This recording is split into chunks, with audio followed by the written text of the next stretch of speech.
We are the Church of the Good Shepherd, CGS Philippines, and you are welcome. We invite you to like, share, and engage with our live stream. Calling all disciples, let us grow together. Join our online classes and learn how to live and engage in our life class process. To all potential leaders of Christ, get involved in our School of Leaders 1, 2, and 3. Prayer is our weapon. Be part of our daily morning prayer every day at 5 o'clock.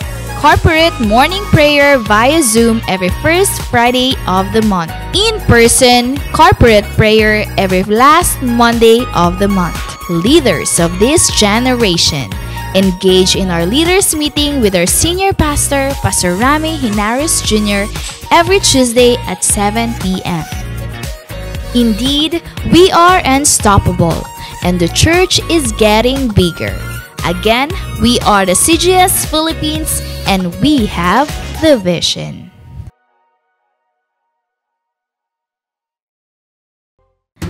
The Church of the Good Shepherd, CGS Philippines, is a vision-driven church committed to manifest and apply the G12 core values. I am a true disciple, Christ-likeness and multiplying ministry. Caught by the vision. Understand, live, and transmit the vision. Committed to sell life. Evangelism, leadership development, and multiplication. Passionate spiritually. Devotional life, prayer and fasting, and holiness. Submission to authority. Love, honor, and respect my leaders. Commitment to time. Manage and invest my time for the kingdom. Lifelong relationship. Accountability and responsibility. I love equipping and training. Training is my happy hour. I am a leader of 12 disciples. I am born to multiply. Accomplishing church goal setting. I support, help, and fulfill the goals. I want to see my church grow. Pray, work, and invest. The importance of young people. I will prepare the next generation.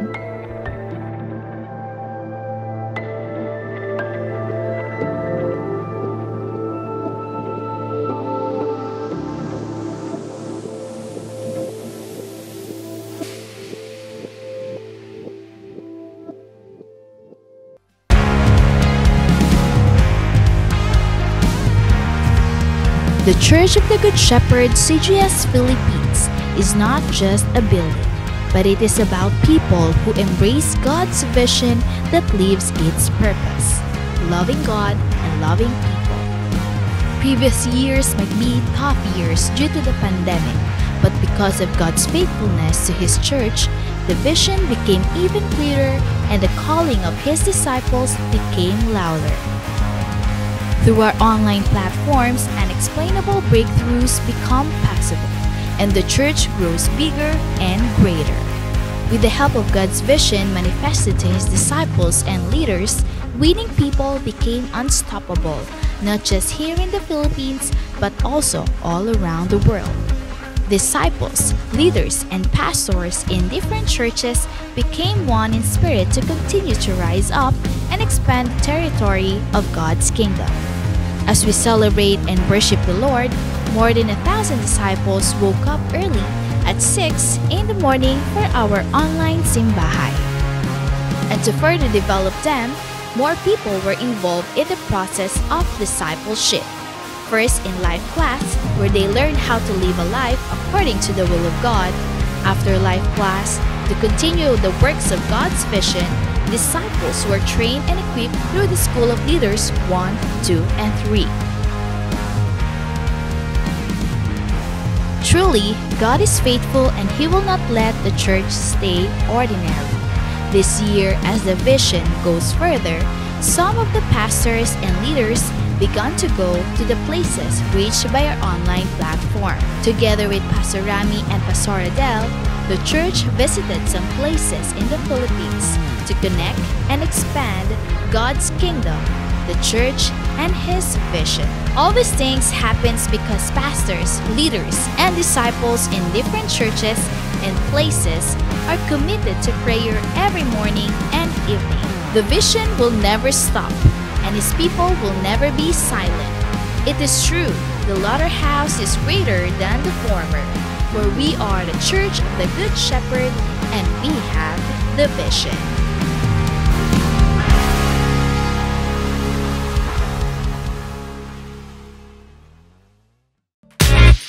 We are the Church of the Good Shepherd, CGS Philippines, and you are welcome. We invite you to like, share, and engage with our live stream. Calling all disciples, let us grow together.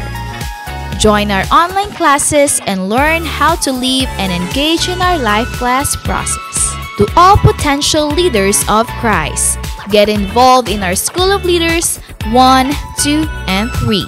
Prayer is our weapon. Be part of our daily morning prayer every day at 5 o'clock. Corporate morning prayer via Zoom every first Friday of the month. In-person corporate prayer every last Monday of the month. Leaders of this generation, engage in our leaders meeting with our senior pastor, Pastor Rami Hinares Jr., every Tuesday at 7 p.m. Indeed, we are unstoppable, and the church is getting bigger. Again, we are the CGS Philippines, and we have the vision.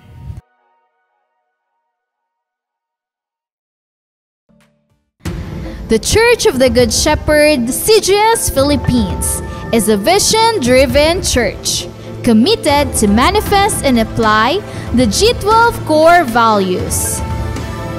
I am a true disciple.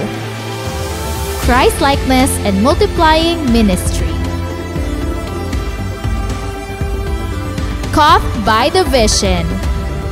Understand, live, and transmit the vision. Committed to sell life. Evangelism, leadership development, and multiplication. Passionate spiritually.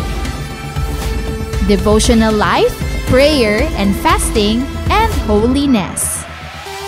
Submission to authority. Love, honor, and respect my leaders. Commitment to time. Manage and invest my time for the kingdom. Lifelong relationship. Accountability and responsibility. I love equipping and training.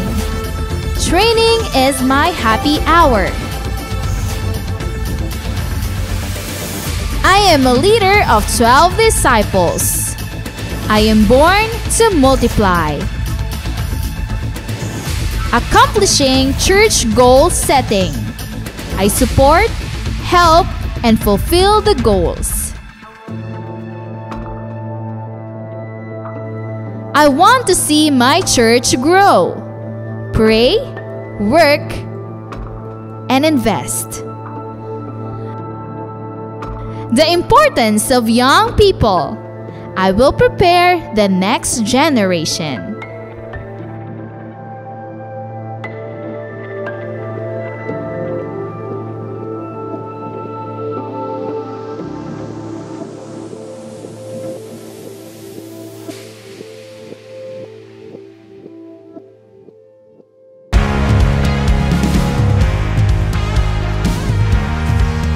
The Church of the Good Shepherd, CGS Philippines, is not just a building, but it is about people who embrace God's vision that lives its purpose. loving God and loving people.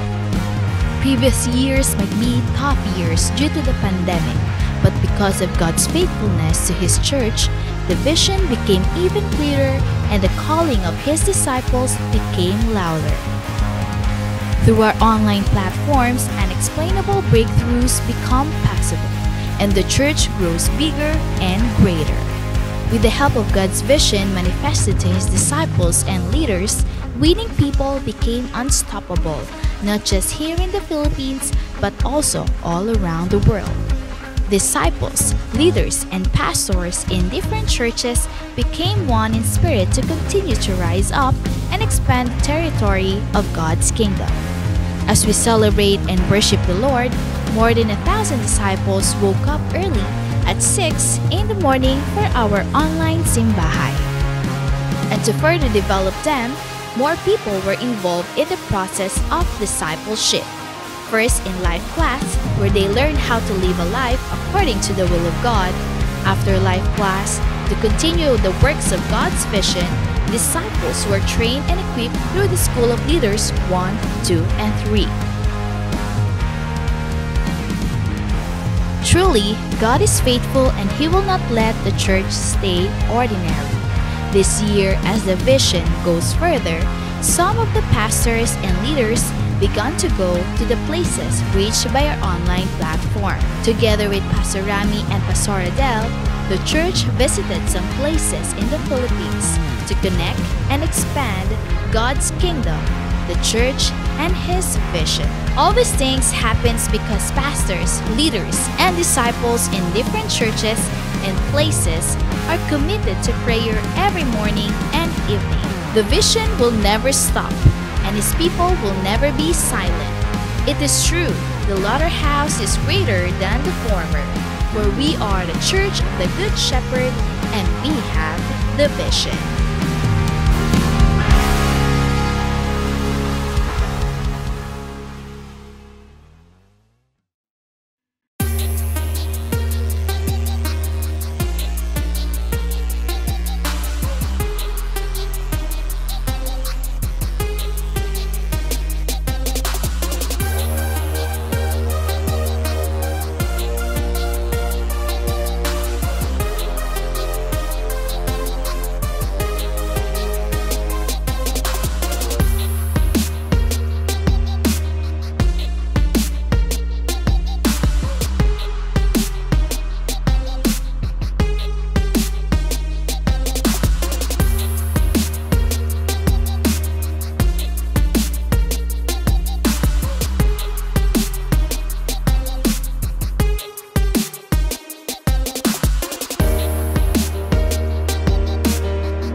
Muli, magandang umaga po sa ating lahat. Sa lahat ng kasama natin ngayon sa online simbahay, good morning po sa inyong lahat. At welcome sa ating mga pastors, mga leaders, sa ating mga cell group members, mga disciples, disciplers, mga invites po natin. Welcome po sa ating lahat. At lalo na sa mga nasa abroad na kasama natin ngayon, maaring iba-ibang oras, ngunit kayo ay committed to worship God in spirit and truth. So welcome sa lahat ng mga nasa abroad, sa lahat ng mga provinces sa Luzon, Visayas at Mindanao. Ay wini-welcome din po natin ang ating mga worshipers na every Sunday ay kasama natin dito sa online platform. At we really praise God dahil ang ating pagsamba dinala na sa ating mga tahanan. At maaring nasa sala kayo, nasa kwarto kayo, ay atin pong i-offer ito para kay Lord. No? This is the time of our God. Kaya naway, ang ating focus ngayon ay sa Kanya lamang. It's a privilege na we can worship Him in different places because we know God is unlimited God. That is why we will start today with prayer. Let us pray. Dakilang Diyos na makapangyarihan sa lahat, nagpapasalamat kami sa panibagong buhay at lakas na binigay mo sa amin.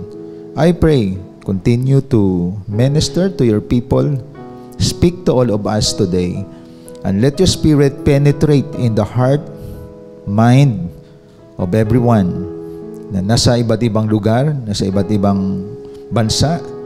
And we pray, Lord God, continue to minister sa lahat na makasama namin dito sa online platform. Ikaw po ang mangusap sa aming kalagitnaan. And we surrender everything to you. In Jesus' name I pray. Amen and amen. Damhin po natin ang mga awiting ito. Dadalhin sa atin ng CGS Philippines Worship Team.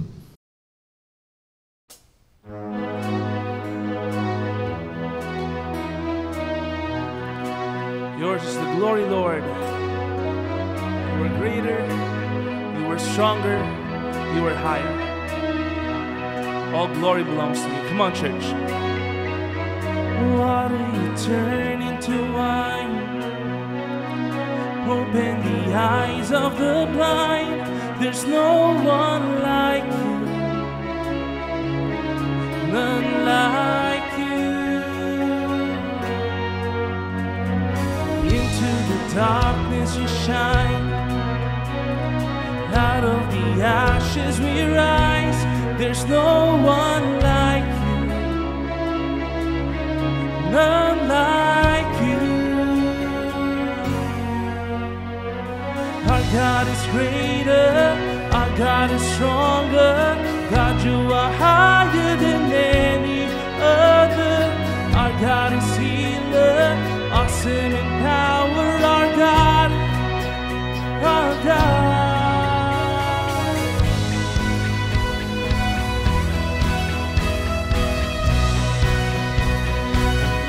Darkness. Into the darkness you shine. Out of the ashes we rise. There's no one like you. Yes, Lord. None like you. Our God is greater. Our God is stronger. God, you are higher than any other. Our God is healer, awesome in power. Our God, our God.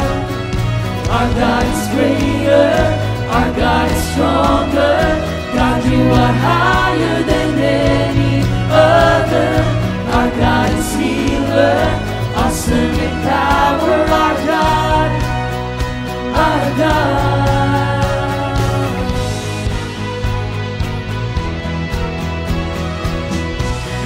Highest glory, the highest praise, Jesus. Sama-sama natin awitin. Hallelujah. And if our God is for us, then who could ever stop us? And if our God is with us, then what can stand against? And if our God is for us, then who could ever stop us? And if our God is with us,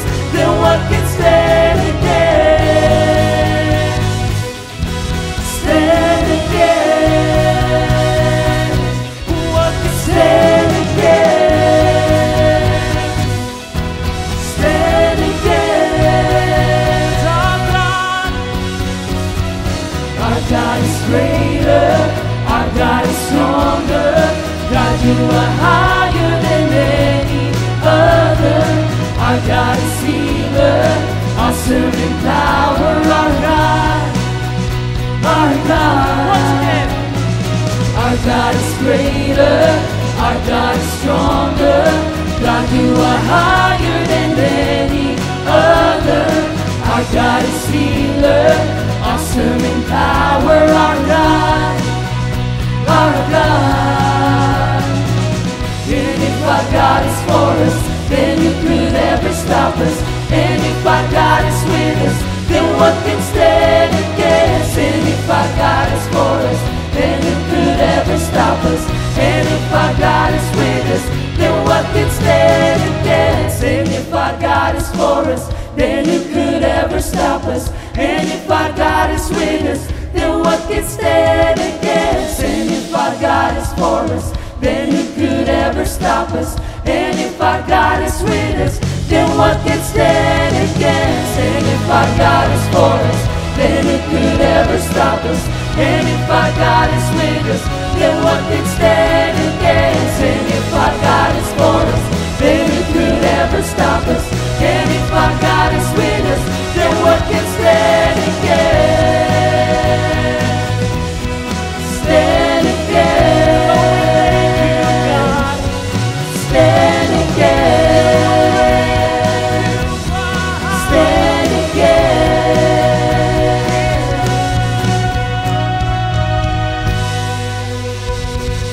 Hallelujah! Thank you, God.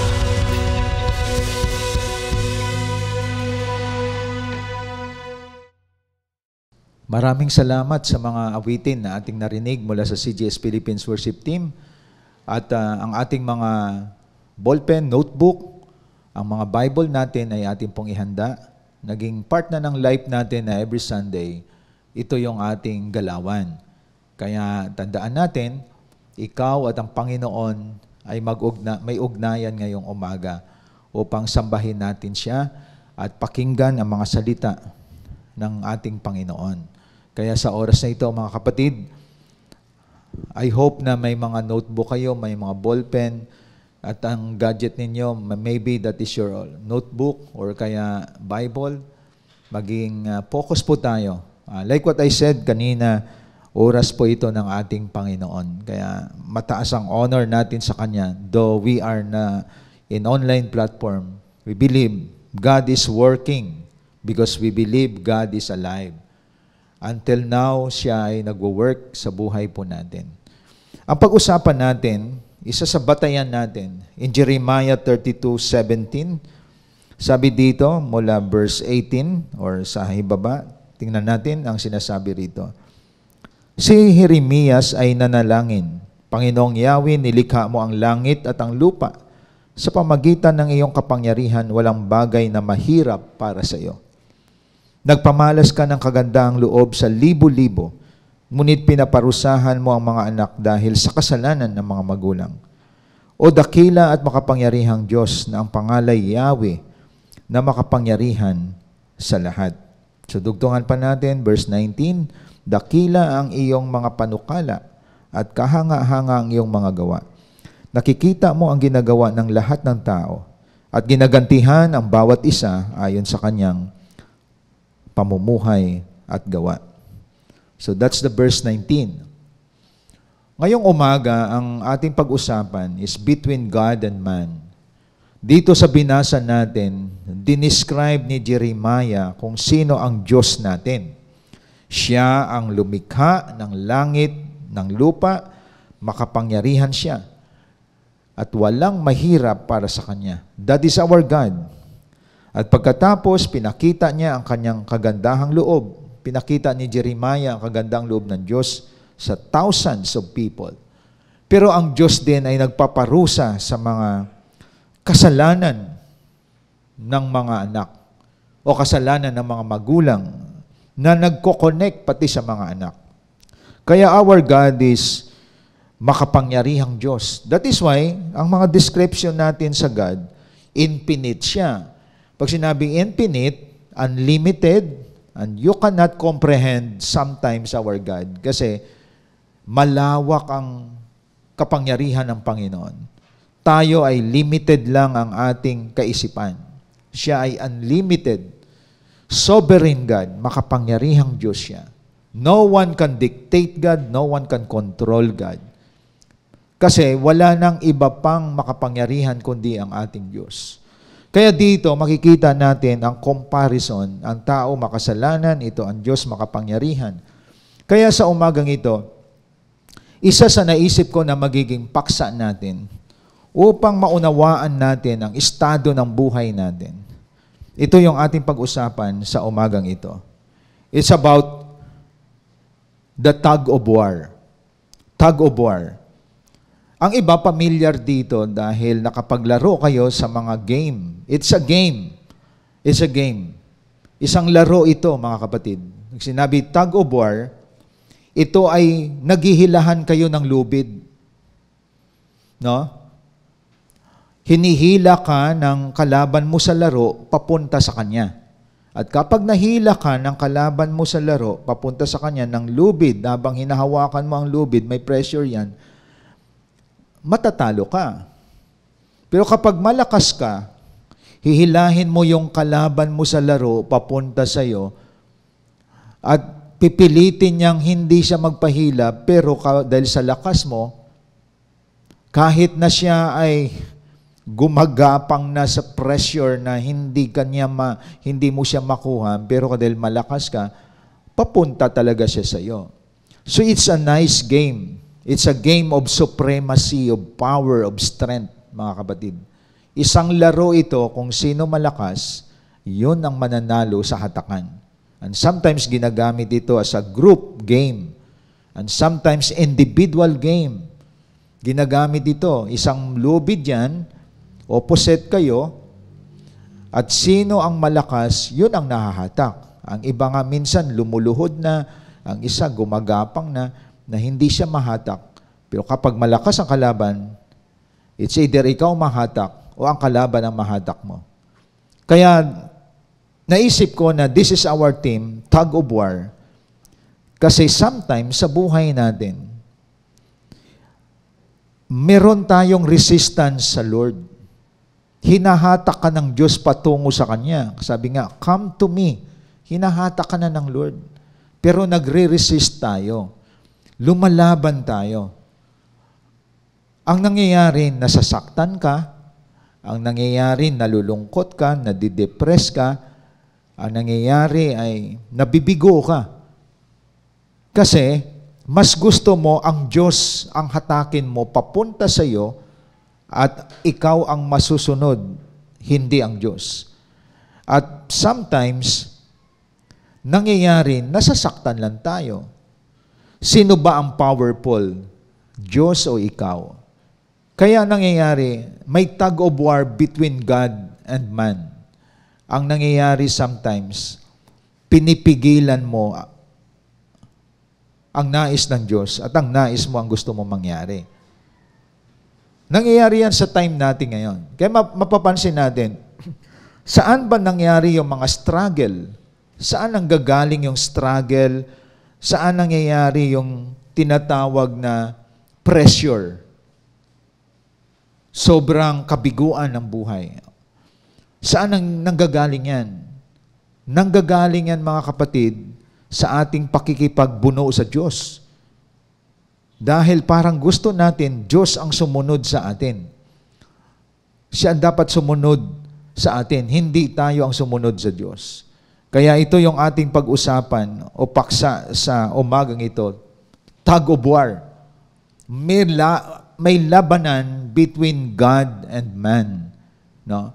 So, alamin natin kung sino talaga mananalo dito.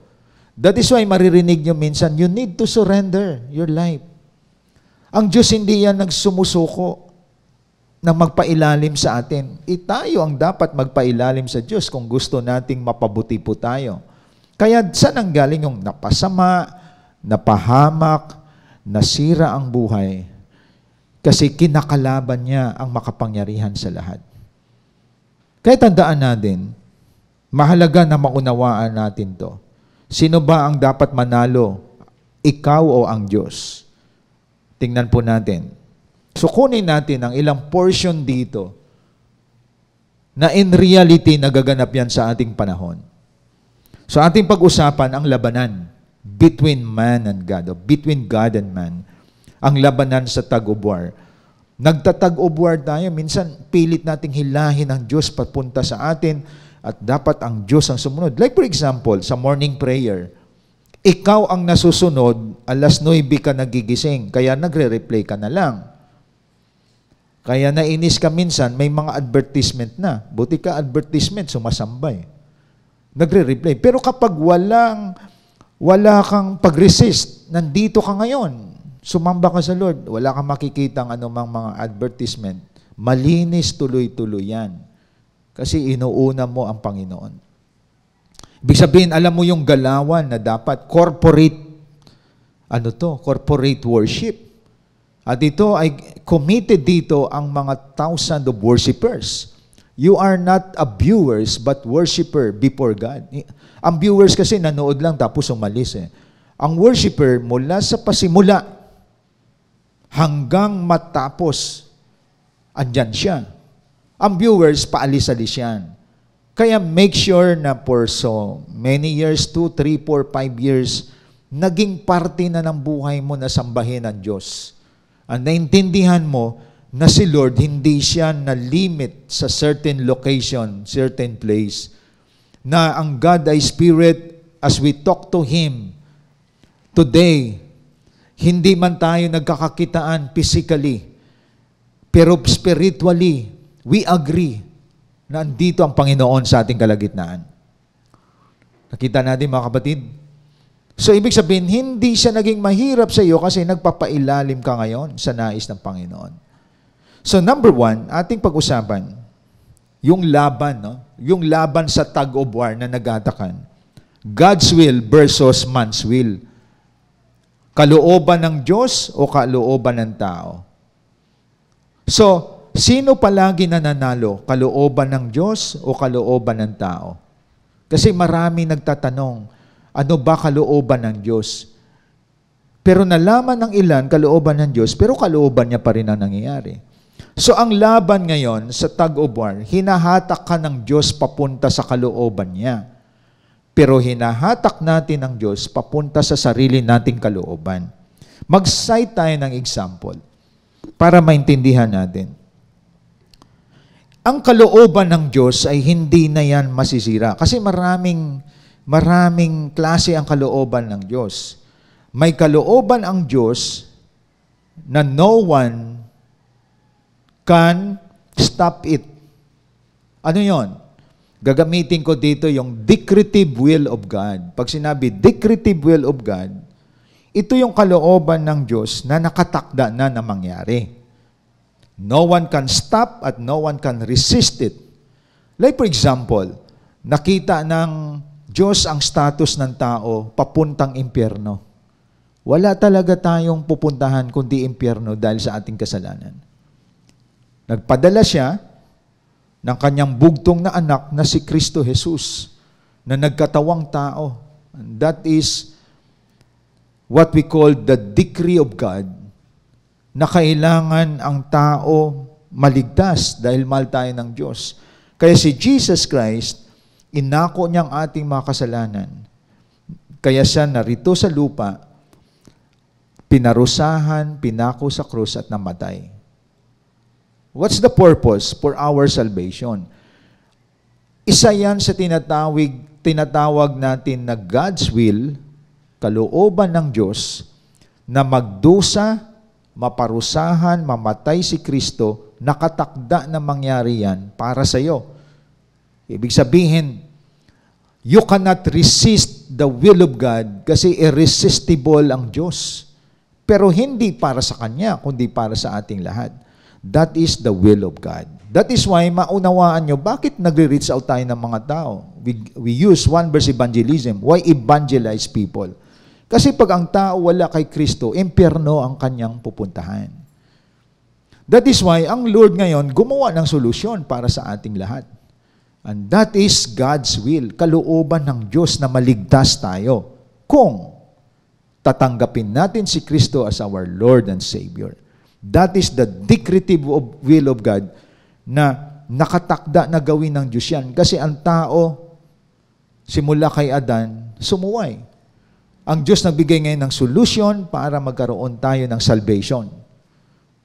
So isa sa example ng God's will is the decretive will of God.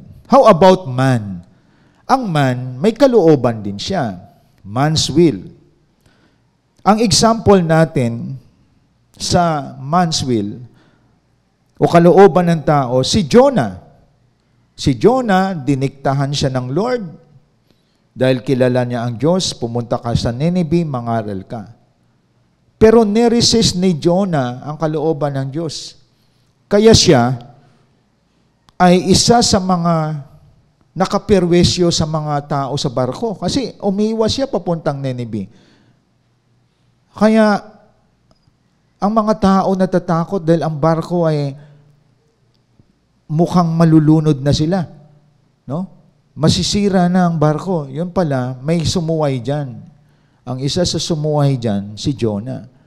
At alam nyo ba, hinagi si Jonah sa dagat? At siya ay nilunok ng isda, napakalaking isda. Naging payapa ngayon ang dagat. So mapapansin natin, ang pagtakas sa Diyos, napapahamak ikaw at ako. Minsan pamilya natin napapahamak. Tingnan nyo, si Jonah, sumakay sa barko, pati mga tao, ninenervyos. Sabi niya, ako may kagagawan. Sige na, ihagis niyo na lang ako. Biro mo, lahat sila mamamatay. At nangyari, nang inihagis si Jonah, buhay pa siya sa loob ng malaking isda. At niluwa siya ng isda. Nung nakita na siya ay handa ng mangaral. At alam niya, galaw ng Lord yun. Biro mo, ilang tao ang maliligtas sa Nineveh upang ipangaral ang salita ng Diyos. Now, that's example. If we resist the will of God and we allow our will, ang gusto natin na mangyari, napapahamak tayo. Masisira tayo. And that's the typical example. Sumuway si Jonah, na-involve ang mga tao sa barko. At pagkatapos, nilunok siya ng malaking isda. Nang handa na siya, nasundin ng Lord, tinapon siya sa Nineveh. Kita niyo mga kapatid? So, nangyayari ngayon sa atin, let the will of God prevail, not our will. Nagtatag-of war minsan ang tao at ang Diyos eh. Like for example, pinapaaral ka ng parents mo. Marami nangyari ngayon. Nag-asawa, alanganin, season ng pag-aaral, inuna lalaki, inuna babae. Ngayon, nagkaroon ng anak, at nangyari habang lumilipas ang panahon, teenager pumasok na sa relationship eh. Nagkaedad na, 20, 30. May nakita na namang panibagong guy. Gusto niya naman na maging kasama sa buhay. Iwala na, natali na siya sa isa. Sometimes ganito yan. Tandaan ninyo mga kabataan, may nakalaang partner ang Diyos sa buhay mo. Kaya lang, nagmadali ka. Kaya ang nakuha mo, hindi kalooban ng Diyos. Kaya nagsisigawan kayo, nagsasakitan kayo, nagmumurahan kayo. Magulo gawin ang mga bagay na hindi kalooban ng Diyos. At marami dyan, may regrets. Kasi hindi yan ang tao para sa iyo. Kaya pumapasok dyan yung permissive will of God. Sa katigasan ng ulo mo, i-allow ng Lord hanggang makita mo mali ang iyong pinasok. Marami kaya nagsasama na hindi sila ang kalooban ng Diyos. Anong nangyayari? Nasisira sila. Nagugulo. Kasi hindi yun ang kalooban ng Diyos para sa iyo. At maraming relationship ngayon na nasisira. That is why importante na sa tug of war na to, isa lang solusyon dyan. Huwag mo nang i-resist ang Lord at ang kalooban niya mangyari. Ano yung kalooban ng Lord? Discipleship. Marami nagre-resist sa discipleship. Ano nangyayari sa kanila?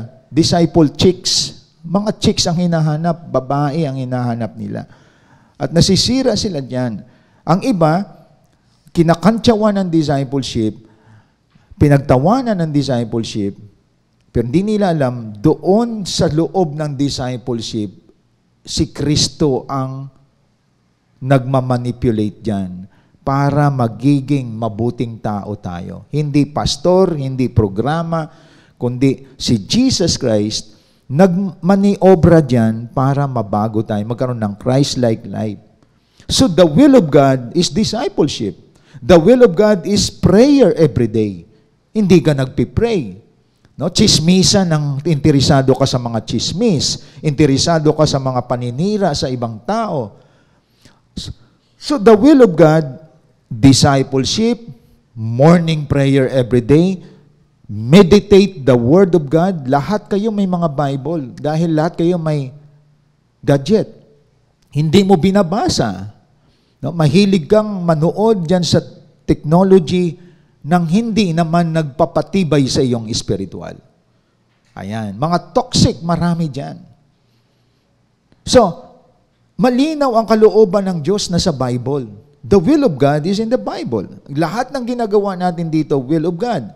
Sa halip na makinig ka ngayon, nagmamadali kang pupunta sa outing, mamasyal, uwi kayo, empty ang buhay. Kasi hindi nyo inuna si Lord eh. Kaya nakikita natin, kapag ipilit natin ang man's will, nasisira tayo. Saan ang galing yung pagkagalit? Saan ang gagaling yung tinatawag nating pag-aaway? Maiksi ang pangunawa? Saan ang gagaling yung pagkamuhi? Saan ang galing yung paninira sa kapwa? Nanggagaling yan sa pag-resist mo sa Lord. Yung umaayaw ka sa ginagawa ng Diyos para sa iyo at gusto mo yung sarap palagi matikman ng laman mo. Yun ang gusto mo na mangyayari. Kaya si Jesus Christ, tingnan ninyo si Jesus Christ. Bakit siya tinaas? Lord of Lords, King of Kings. Why? Ang prayer niya sa Gethsemane, Father, not my will, but your will be done. Tandaan natin, mukhang nakita ni Christ bilang tao na wala akong kasalanan, magsasuffer ako. Wala akong kasalanan, magdurusa ako. Para sa mga taong ito na matitigas ang ulo. Pero ano ang ending ng prayer ni Christ? Not my will, but your will be done. At doon, after ng suffering ni Christ, dineclare siya na Lord of Lords, King of Kings. That is why He is our Savior. Napagtagumpayan niya ang kamatayan. Why? Ang will ng God ang nag-prevail sa buhay ng ating Panginoong Jesus. That is why He is our Lord. He is our Savior. Kita niyo mga kapatid, walang masama sa kalooban ng Diyos. Dahil alam ng Diyos ang ikakabuti sa atin. Pero may masama sa kalooban ng tao. Dahil ang tao, maiksi lang ang kaalaman. Nakita niyo mga kapatid, hindi natin alam masarap patungo pala sa kapahamakan. Nakita niyo po? For example lang, ito yung kalooban ng tao, pinipilit niya yung gusto niya. So God give them up. Tingnan ninyo, may verse ako ipapakita sa inyo. Pinipilit ng tao ang kalooban niya. Romans 1:25-26. Tingnan natin. Kaya dahil sa matigas ang ulo ng tao, hahayaan sila ng Diyos. Romans 1:25-26. They know God, but they want their will. Ano sabi dito? Ang katotohanan tungkol sa Diyos ay tinalikuran at pinalitan nila ng kasinungalingan. Sinamba nila at pinaglingkuran ang mga nilikha sa halip na ang lumikha na siyang dapat papurihan magpakailanman. Kaya sa halip na totoong Diyos ang sambahin, sila gumawa ng sariling Diyos. Yari sa kahoy. Di po ba? At makikita natin, hinayaan sila ng Diyos. Dahil sa verse 26, dahil dito'y hinayaan sila ng Diyos sa mahahalay na pagnanasa. Ayaw nang makipagtalik ng babae sa lalaki at sa halip ay sa kapwa babae sila nakipag-ugnayan. Ganon din ang mga lalaki. Ayaw na nila makipagtalik sa mga babae at sa kanilang kapwa lalaki sila na humaling. Ginagawa nila ang kasuklam-suklam na bagay, kaya't sila'y parurusahan ng nararapat. Kita niyo mga kapatid? Pag sinabi, hinayaan sila ng Diyos, permissive will of God, because of hard-headedness ng tao. Dito makikita natin, ayaw na ng lalaki sa babae. Gusto ng lalaki makipagtalik sa kapwa lalaki. At gusto ng babae makipagtalik sa kapwa babae. At ito, ang man's will. Kalooban ng tao to. Kaya diyan lumalabas ang lahat ng klase ng sakit sa mga tao. Nakita nyo? Kaya mapapansin natin mga kapatid, ang will ng tao, gusto niya, halimbawa, ang will ng tao ganito, gusto niya makipagtalik sa kapwa lalaki. Ang will ng tao, babae gusto makipagtalik sa kapwa babae. Hindi gusto ng Diyos yan, pero pinipersa mo. Kaya maraming relationship, nagkaroon ng iba, nagpapakamatay. Biro mo, magpakasal kayo, pareho kayo lalaki. Pareho kayo babae. Nasa Facebook pa yan. Tapos ay, may mga accepted yan. Pero nakita natin, labag sa salita ng Diyos yan. Pinapakita nila na masaya sila. Pero deep inside, that is not true. If you are against the will of God, it's like a tug of war. Masasadsad ka lang, masasaktan ka lang, mapapahamak ka pa. Nakita niya mga kapatid? Yung sa halip na ang Diyos sambahin sa Espiritu at katotohanan, gumawa ka ng Diyos-Diyusan. Yun ang sinasabi ko na, ikaw ang lumilikha ng Diyos. Ikaw ang gumagawa ng Diyos. Ang Diyos ay makapangyarihan, all power. No one can create God. You are created being, but we are, tandaan natin, we are human being, but God is the creator. You cannot create God na gusto mong gawin ang Diyos sa gusto mo. Kaya marami dyan, pumapasok ang sumpa, mapasok ang kahirapan, ang poverty, kasi mali ang ating pagtingin sa Diyos. Simple lang ang Diyos natin. Ayon sa Bible, Espiritu siya. Hindi siya pwedeng ilipat mo dito pag binaha. Itaas mo siya pag malakas ang baha. Hindi ganon. Ang Diyos ang humahawak sa atin, hindi natin mahawakan ng Diyos. So isang example ito, basahin nyo buo ang Romans chapter 1. Doon makikita ang masaklap sa lahat kapag narinig mo yung God give them up, hinayaan na sila ng Diyos. Permissive will of God, i-allow yan ng Lord ang mali mo, pero ikaw din ang magdurusa. Kaya, napapansin ninyo, we are vigilant in discipleship. We are vigilant in winning soul. Ganon tayo ka-agresibo because that is the will of God. If you resist winning soul, if you resist discipleship, if you resist morning prayer, you resist God. Kinakalaban mo na ang Diyos, mga kapatid. Kaya what we're doing here, based sa Word of God, based sa will of God, mga kapatid. Kaya, pairalin mo ang gusto mo na wala sa Biblia, masisira buhay natin. Mapapahamak natin. Kaya sa tag-ubwar, number 1, panalo na si Lord dito. The will of God, not our own will. Not the will of man.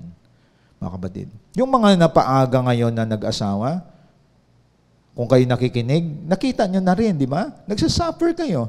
Kasi dapat nyo, nag-aaral, pareho kayo walang trabaho ngayon. Tapos, naapektuhan pang parents nyo, asa kayo sa gatas ng anak nyo sa magulang. Ngayon, bugbugan kayo ngayon, matira matibay. Di po ba? Kasi hindi kayo will ng Lord eh. May will si Lord para sa inyo. Dapat noon, nagpa-disciple muna kayo. Sumunod muna kayo. Kaya tandaan natin, ang will ng tao, nagpapahamak sa buhay niya. But the will of God, tandaan natin, nagpapaganda ng buhay mo. Inaayos ka ng Diyos. Diba? Kaya everything we do here, tandaan natin, it's all the will of God.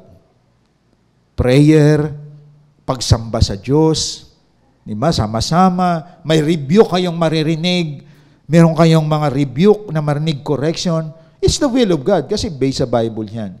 Tinuturuan tayo. May leadership tayo, meron tayong mga conference, Lahat na yan ginagawa para ma-align ang buhay natin sa pagsunod sa Diyos. Mga kapatid. Kaya tandaan natin, sa tag-ubar, wala kang panalo sa kalooban ng Diyos kapag i-insist mo ang kalooban mo. Hindi ka mananalo sa Lord because He is God. Gusto ko to, pero ito ang gusto ng Diyos. Nakuha ninyo, mga kapatid? So, dapat nating makita yan. Kaya nga yung mga hindi nagpipray, hindi nag-community cell group, may trabaho kasi ako, may anak akong inalagaan. Baka kapatid, pag kinuha ni Lord ang anak mo, bubulahaw ka ng matindi. May nalaala ko, lahat ng excuses niya, anak, kinuha ng Diyos, nawala. Excuses niya, bahay, hindi siya makaalis. Nasunog ang bahay. Kita niyo mga kapatid, lahat ng excuses, tatanggalin ni Lord yan para lumapit ka sa Kanya. Di ba? Kasi isip natin, maunawain ang Diyos, mapagmahal ang Diyos. Mali ba na naman ang ating pananaw doon? Mapagmahal ang Diyos sa mga sumusunod sa Kanya. Naintindihan ka ng Diyos kapag naunawaan mo rin siya. Nakuha natin? Ang gusto natin, intindihin tayo ng Diyos. Hindi. Kapag labag sa salita ng Diyos ang ginagawa natin, tayo po ay mapapahamak. Halimbawa, kapos ka, kulang ka sa pananalapi, ang ginawa mo, nagsugal ka, nangutang ka, lalo kang gagapang sa finances. Ang susi, simple lang ibalik mo yung para sa Panginoon. That is holy before God. Ganun lang kasimple, that is the will of God. Ang ginawa mo, kumuha ka pa ng credit card, no? Nagsinungaling ka pa na marami kang property, hanggang sa hinatak na yung mga property mo dahil hindi mo nabayaran ang utang mo sa credit card. Nangutang ka dito, nangutang ka doon. That is the solution of man. But God's will, Word of God ang solution na sundin lamang natin. Kasi wala dapat mga anak ng Diyos na gumagapang sa kahirapan until now. 10 years ka na, 20 years ka na sa paglilingkod kay Lord. Hindi allow ni Lord na hindi ka umaangat. Hindi umaangat ang buhay paglilingkod mo. Dapat umaangat ka na listener ka dati. Ngayon, discipler ka na. Follower ka dati. Ngayon, leader ka na. Ngayon, hanggang ngayon, 20 years na, matitisurin ka pa din. Hindi yan kalooban ni Lord. Nagagamit ka na dapat, kapatid. Kaya dapat, nagmamature ka. Hanggang ngayon, immature ka pa din. Why? Kasi we resist the will of God. Madrama pa rin buhay mo. Hindi yun kalooban ng Panginoon. So habang nagkipagtag-ubuar ka sa Lord, nababaon ka at nababaon. Habang nire-resist mo siya, hindi mo siya kasi sinusunod. Second, tag-ubuar. God's holiness versus man's sinfulness. Alam niyo ba kung ano ang God's holiness? Tandaan natin, you are set apart for His purpose. Ibig sabihin, banal ang Diyos, maging banal din tayo. 1 Peter 1:16. Anong sabi sa 1 Peter chapter 1, verse 16? Para makita po natin, ito yung battle. Kung ang Diyos ay banal, mamuhay tayo na may kabanalan. Sapagkat nasusulat, magpakabanal kayo sapagkat ako'y banal. So ang salitang banal, absence of sins. Ibig sabihin, walang dungis kasalanan ang Diyos. Kaya nga may sanctification. We are in the process of sanctification. Na dati palamura ka. Lifestyle mo na magmura araw-araw. Araw-araw ka nagmumura. So nasa process tayo ng kabanalan.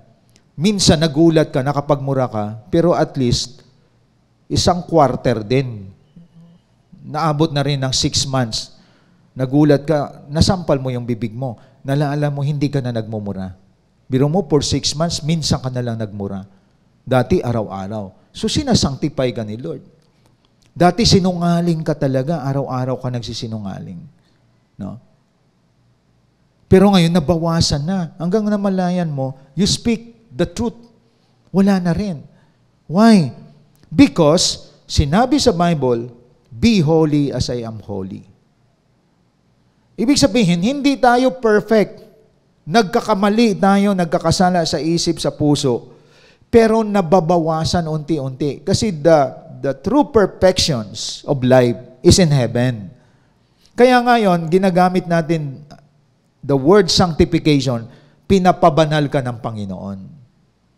No?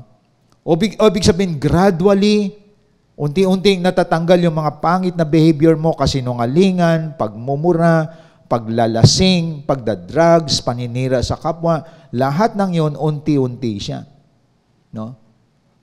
Ayon. Tukso, dati palagi kang nahulog sa temptation, ngayon hindi ka na nahulog.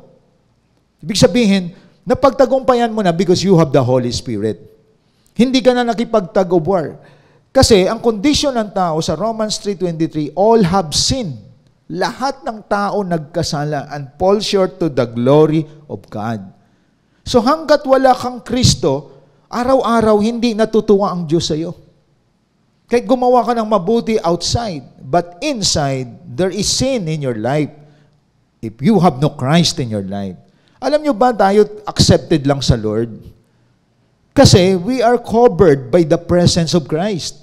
We are covered by the blood of Christ, not by our works, but by the grace of God. Kaya ang taong walang Kristo, araw-araw ang Diyos nagagalit yan. That is why we always insist that you need Christ in your life. Kumbaga, acceptable ka sa Diyos, hindi dahil tumutulong ka sa kapwa mo. Hindi dahil nakikita sa iyo ang kabutihang loob. Acceptable ka sa Diyos or sa Father God, it's because of Jesus Christ inside of your life.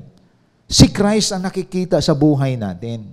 Hindi sarili mo. Kasi kung sarili lang natin, good works yan. Gagawa ka ng mabuti, bigyan mo ulam lahat ng kapitbahay mo. Diba? Araw-araw ka na lumakad ng paluhod. Maging good person ka. Tutulungan mo kapwa mo, good works yun. Pero hanggat wala si Jesus Christ, hindi tayo accepted sa heaven. That is why Jesus is only the way, the truth, and the life. That is why all of us need Christ. Because all of us are sinners. Pero nang dahil si Kristo na sa atin, ano nangyayari? Nakikita na sa atin ang holiness, the holiness of Jesus Christ. Kumbaga, inimpute sa atin ang holiness ni Jesus Christ. Mga kapatid. Kaya makikita ninyo na ang one verse evangelism, palagi nyo narinig yan, we need to evangelize. People need Jesus Christ. Kasi ang good works, hindi tayo dadalhin yan sa langit. Ang good works is the product of your salvation. No? Kaya tandaan natin, si Christ lang ang daan sa langit kasi siyang namatay para sa atin. Kaya, in man's sinfulness, makikita natin, patungo tayo sa kapamakan. All have sinned, fall short to the glory of God. Biro mo, hindi tayo accepted kay God. At the same time, nung sabi sa Romans 6:23, favorite natin lahat yan. So, one verse evangelism. For the wages of sin is death, but the gift of God is eternal life through Jesus Christ. Kita niyo mga kapatid? Diyos pa rin nagbigay ng solusyon. Dahil ang kabayaran ng kasalanan is what? Is death. Death means physical and spiritual. Hiwalay ka sa Diyos, hindi ka kalugod-lugod sa Lord. And that is death. At maranasan natin ang kamatayan, eternal damnation, that is hell. But the gift of God, sino ang gift of God? Is through the Lord Jesus Christ. Kita niyo mga kapatid? Ibig sabihin, ang regalo si Kristo.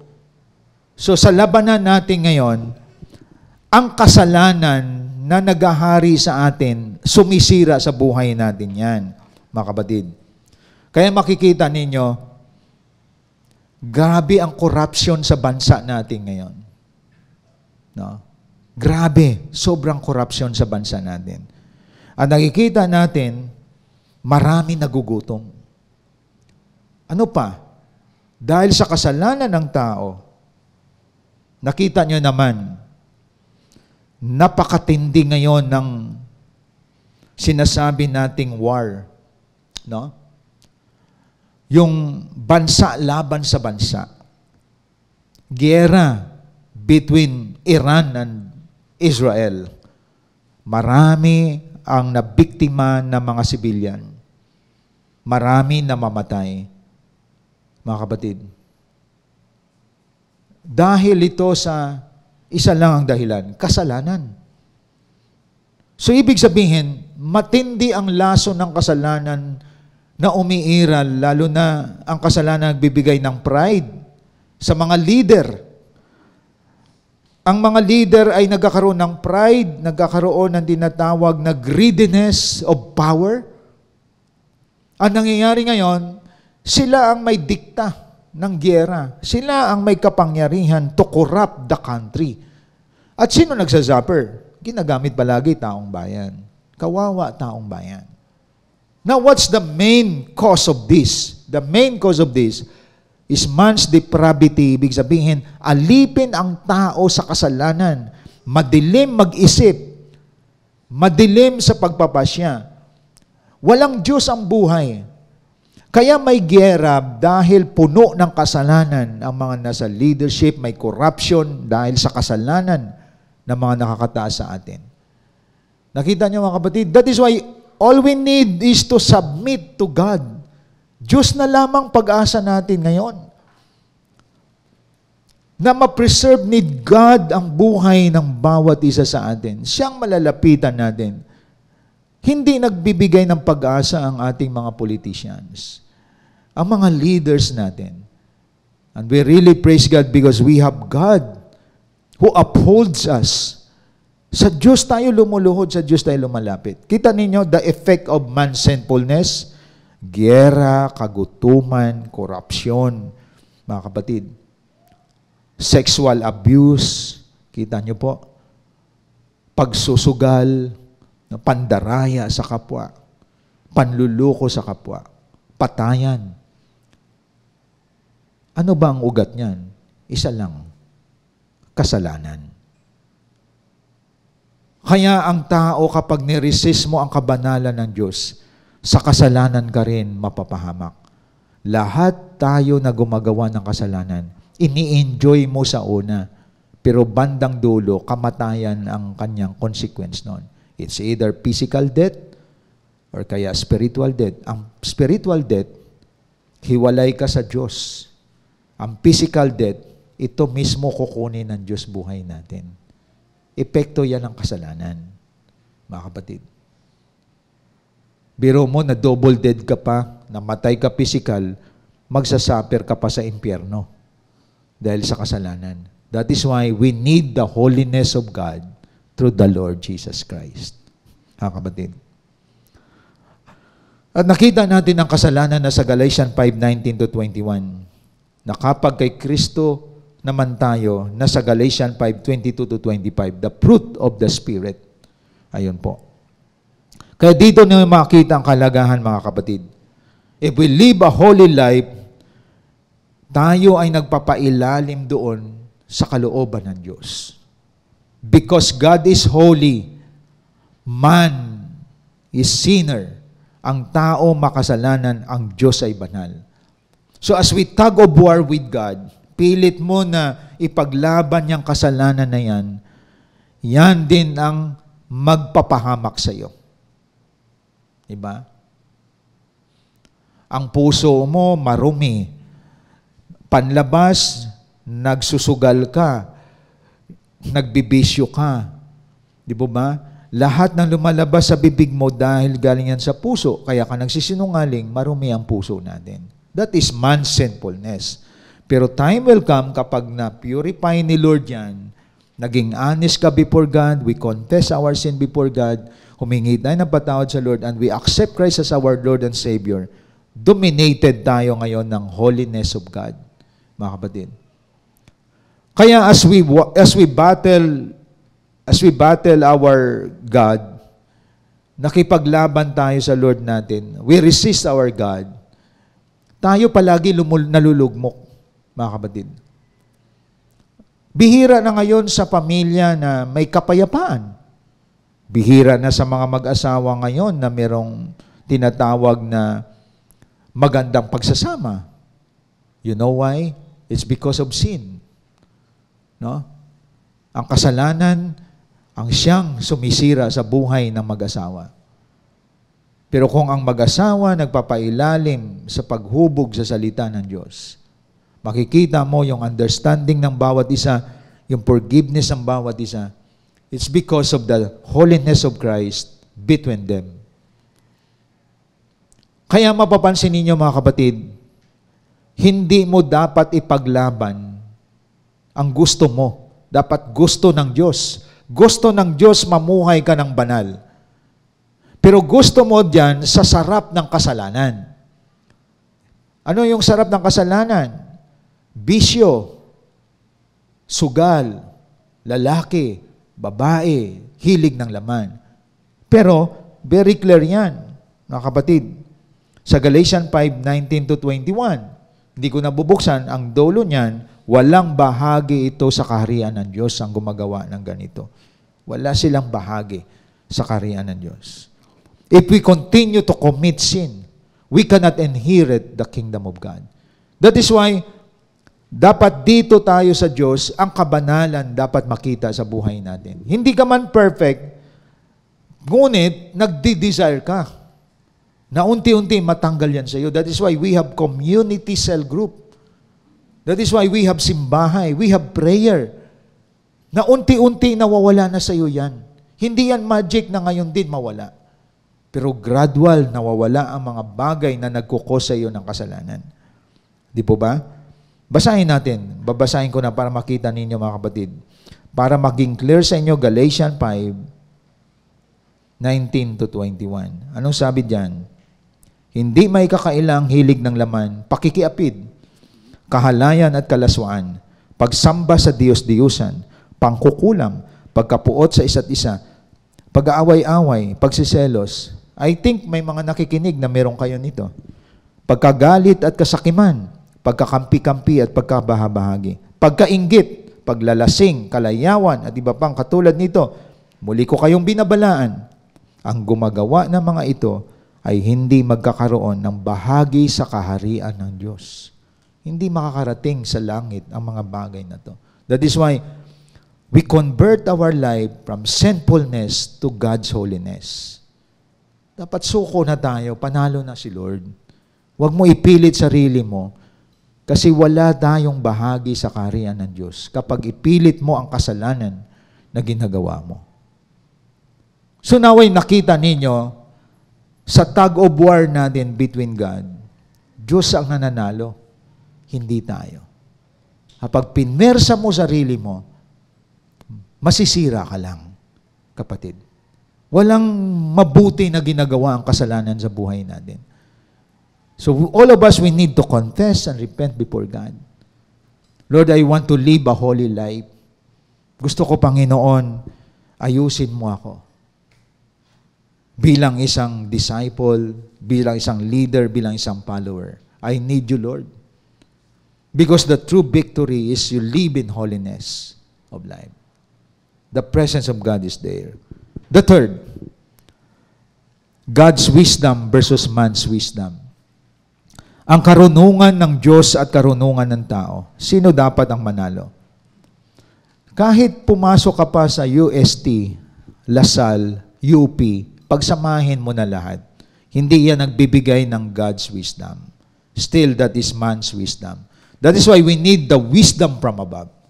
Kahit na mga Class A na school ang pasukin mo, pansinin nyo naman, naging mayabang ang mga taong intellectually, but they are not wise. Iba yung intellectual ka kaysa wise.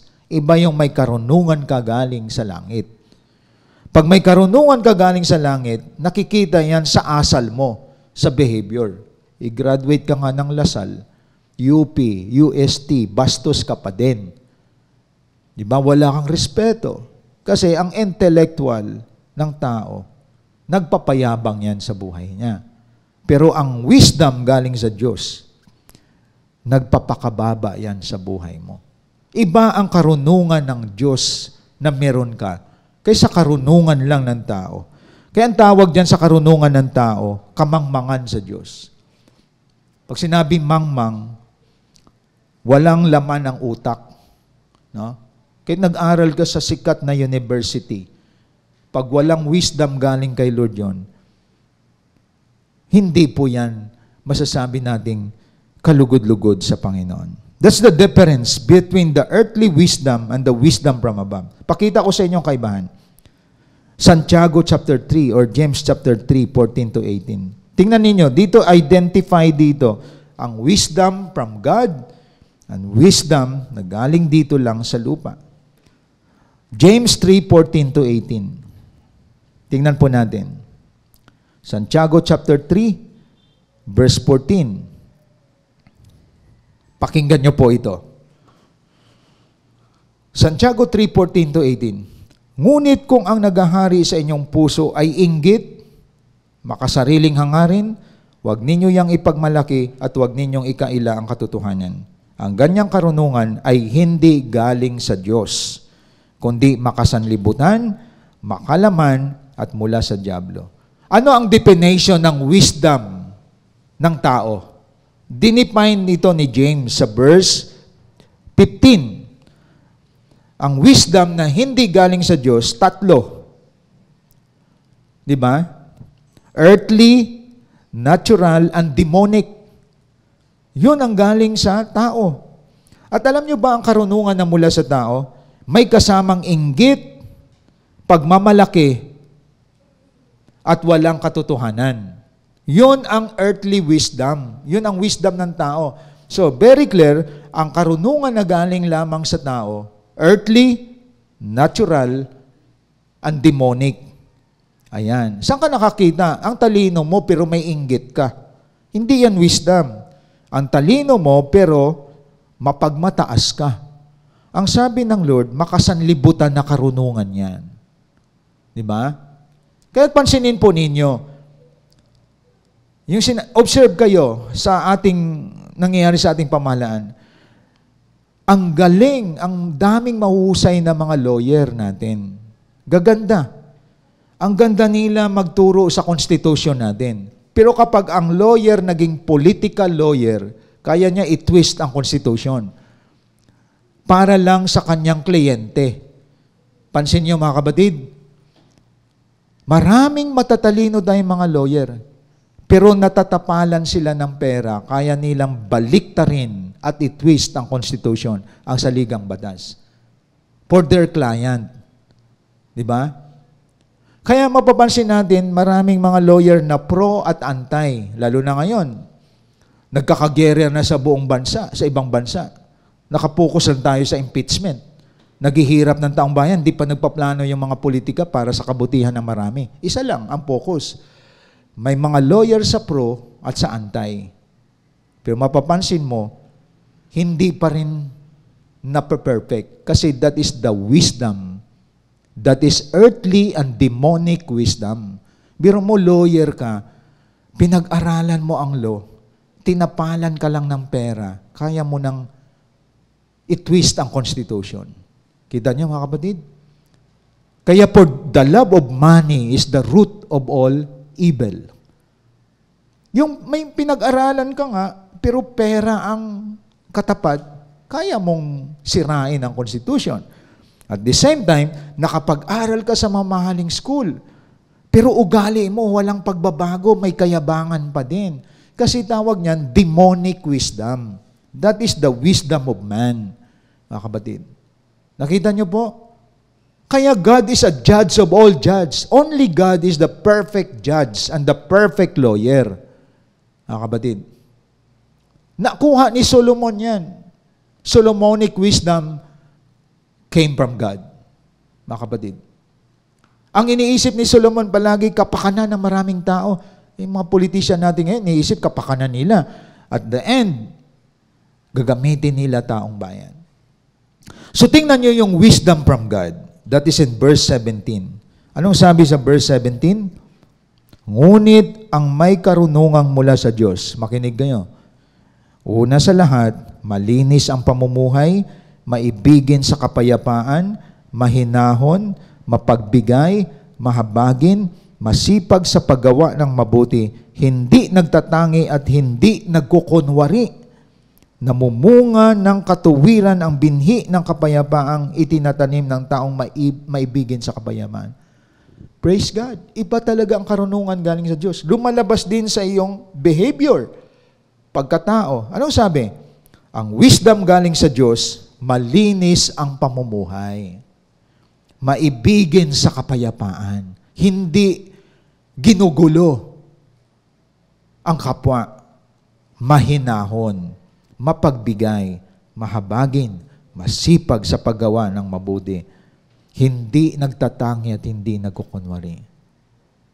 Iba ang karunungan na mula sa Diyos. Kita niyo mga kapatid? That is why as we tug of war with God, mapapansin natin, hindi tayo mananalo sa Lord. Yun ang ending nun. Wisdom ng tao o wisdom ng Diyos? Desire for the wisdom of God. Dapat dito tayo, Lord, suko na ako, panalo ka. I need your wisdom. I need your holiness. I need your will, not my will. Not my sinfulness, not my own wisdom. It's all about you, God. Because you are powerful. That is why ang ending ng buhay natin, kung gusto nating maayos, mapabuti, maging maayos ang bansa natin, lahat tayo dapat sumuko sa Diyos. Kaya nagkakagulo tayo. Ang ating bayan, mga bansa nagkakagulo, hindi kasama ang Diyos. Wala nang Diyos sa buhay ng mga tao. But we really praise God na preserve ang mga pinili ng Lord. Nagpa-disciple, nagpahubog, na set apart. Kaya listen to this. Buti na lang, kabilang ka sa binukod ng Diyos na hindi ka makontaminate ng toxicity ng mundong ito. Buti na lang nagpa-disciple ka. Sumusunod ka, nakikinig ka. Ikaw ay pinipreserve ni Lord hanggang sa kanyang pagdating. Lumalakad ka sa katuwiran ng Panginoon. At alam ninyo, kahit anong gulo ng mundo, toxic na ang paligid natin, pinipreserve ni Lord ang mga pinili niya hanggang sa kanyang pagdating. Na hindi mahawa ng mundong ito. Kita niyo mga kapatid, kumbaga ikaw yung tao na sumuko na kay Lord. Kaya yung hindi pa sumuko sa Lord, pahirapan nyo lang sarili nyo. It's about time, sabihin mo, Lord, game over. Suko ako. Panalo ka, Lord. Game over na Panginoon. Hindi na ako magre-resist sa iyo. Naway mangyari yan sa buhay natin. Kaya sa ating pagtatapos, opposing the will of God is like engaging in a tug of war that we are sure to be defeated. If we continue to resist Him, we will become exhausted and ultimately fail. Mapapagod lang tayo pag kalabanin na pa natin si Lord. The only solution is to surrender and allow Him to be the pilot of our lives, relying on Him continually for the rest of our journey. Praise God. Allow God to be the winner of your life. Surrender to Him and let God operate in your life. Bago tayo mag-closing prayer, damhin natin ang awiting ito, dadalhin sa atin ang CGS Philippines worship team.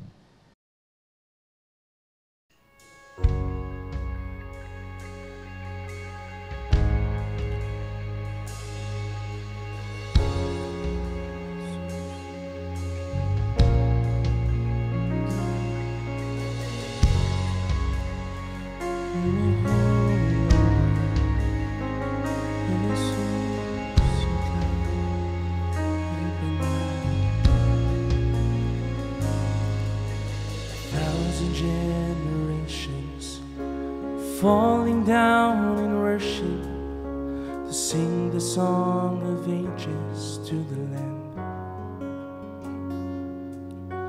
and all have gone before us, and all who will believe will sing the song of ages to the Lamb. Your name is the highest, your name is the greatest, your name stands above them all. All thrones and dominions, all powers and positions, your name stands above them all. And the angels cry, holy, all creation cries, holy, you are lifted high, holy, holy forever.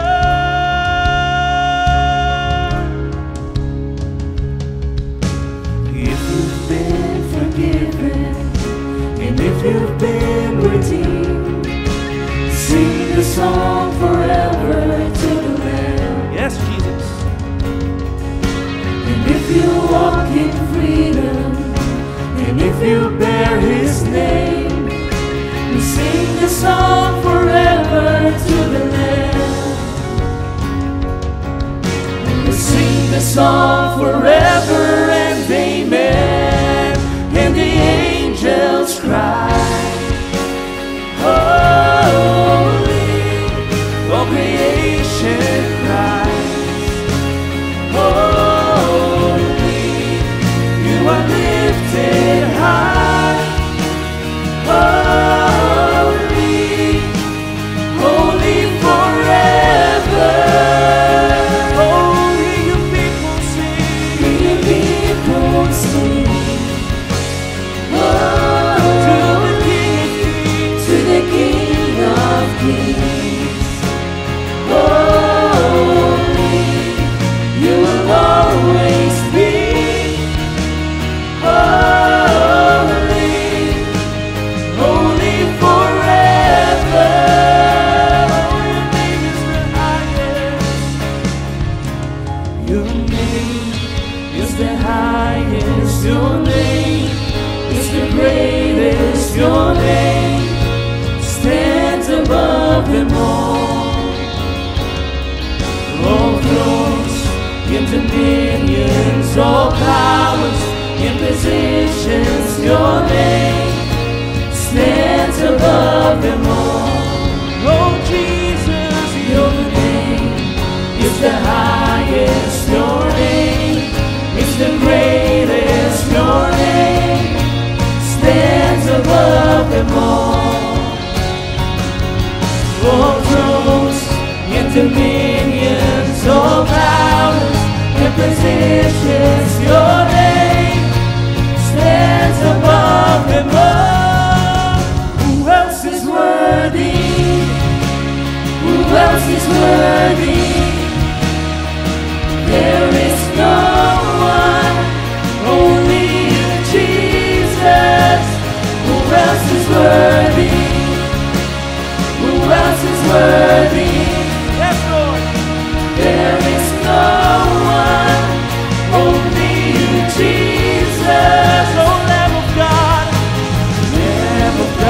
anointed one, who was and is to come, seated on the throne above. Holy, holy, righteous one who shed His blood. You prove to us the Father's love. Jesus Christ, be lifted up. Holy, holy, Lamb of God, anointed one, who was and is to come, seated on the throne above. Holy, holy, righteous one who shed His blood. He proved to us the Father's love. Jesus Christ, be lifted up. Holy, holy, Lamb of God, anointed one, who was and is to come, seated on the throne above. Holy, holy, righteous one who shed His blood. He proved to us the Father's love. Jesus Christ, be lifted up. Who else is worthy?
Let us pray.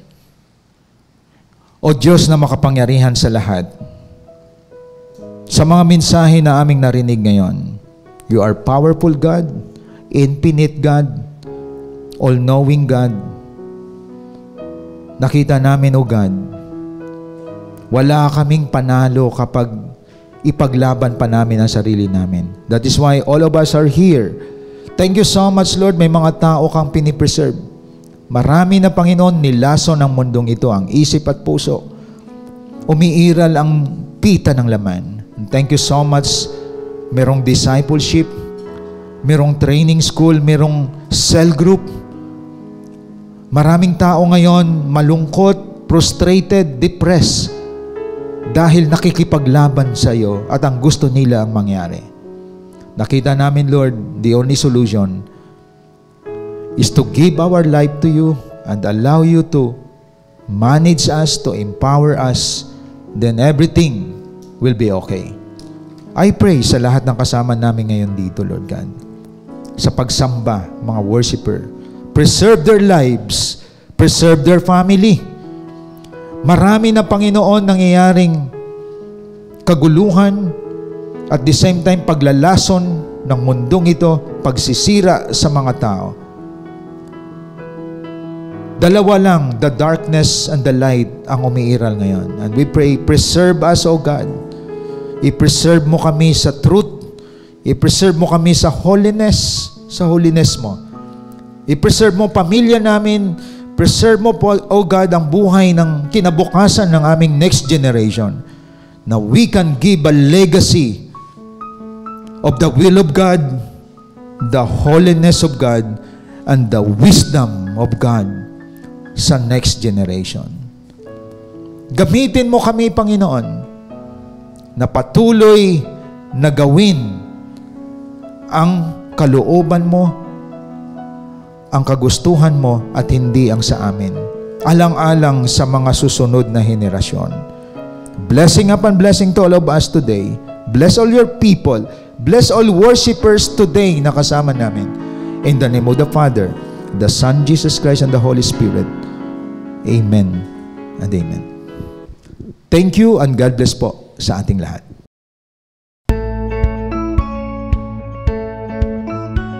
Hope you've been blessed by the message of God today as we continue to extend our calling in loving God and loving people even in online, and keep you more updated to our journey in God's vision. Connect to us wherever you are. Like our Facebook page, follow us on our Instagram account,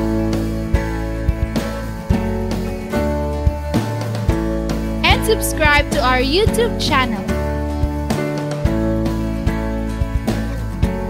Be a blessing and always be updated.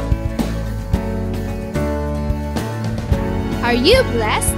Now it's time for you to become a blessing online by sending stars to support our local church and take part in our lot project. And be a cheerful giver through sending your tithes and offering to our GCash account.